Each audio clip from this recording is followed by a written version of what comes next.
When you bring out a demo, you need to be in full coach mode and correcting movement as you see it on the fly.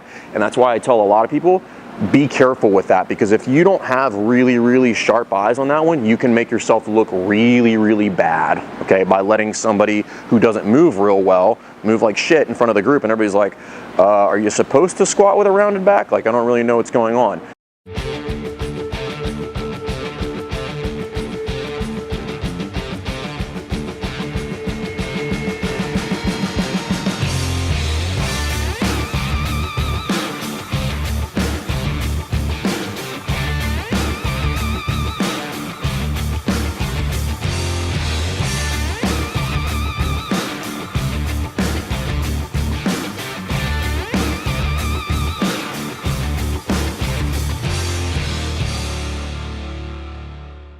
All right, guys, welcome back to Jerk Block Talk. I'm Jason Fernandez here at Crossfit Rife with Cassidy Belinsky, and I wanted to follow up on a previous video that we did about demoing the movements and that you should demo the movements.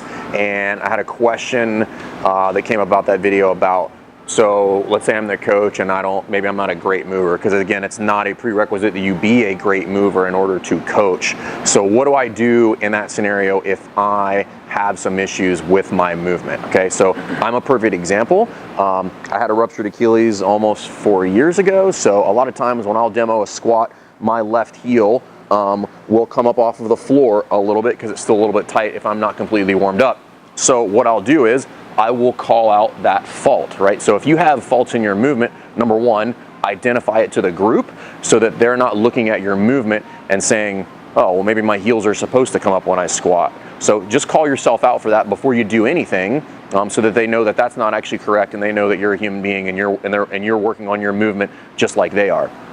The other thing you can do is you can use a demo for movement. Okay, now let's talk about how you use a demo. I'm not just going to randomly pull Cassidy out of the class unknowingly and be like, hey man, I want you to demo the front squat. If you're going to do that, do the person who you're going to use your demo a little bit of a courtesy and let them know, so you're not putting them on the spot, because there's some things that maybe you two should rehearse, right? So if we're going to cover the front squat, for instance, in Cassidy's movement, I picked that because like he's a good mover, but it's not his best movement.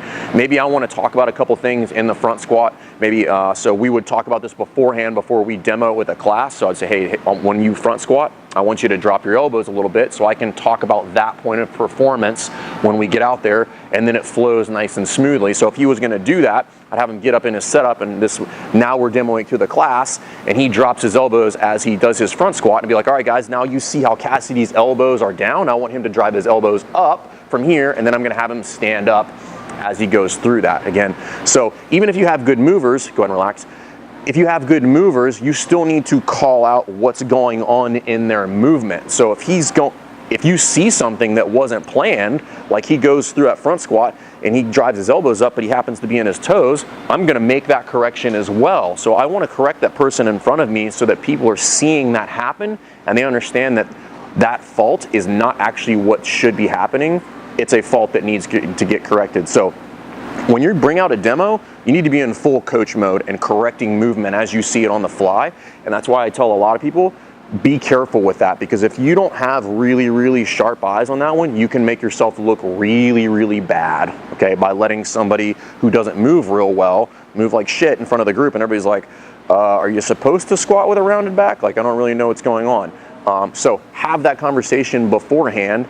And then the last thing is, maybe you are a good mover. There's a lot of value in learning to demo the faults as well. So I would practice that as well. There's huge value in there so that you can show people sometimes what not to do in some of those instances when you don't have the opportunity to pull somebody out and use them as a demo. And I usually only like to use an athlete as a demo if there's multiple things I want to cover dynamically on a movement. So if I want to talk about different things in the snatch and have somebody pause in a pull, I'll pull somebody out, use that as a demo so I can talk about something very specific, like we did yesterday in the video, or today, or yesterday in the video with Phil.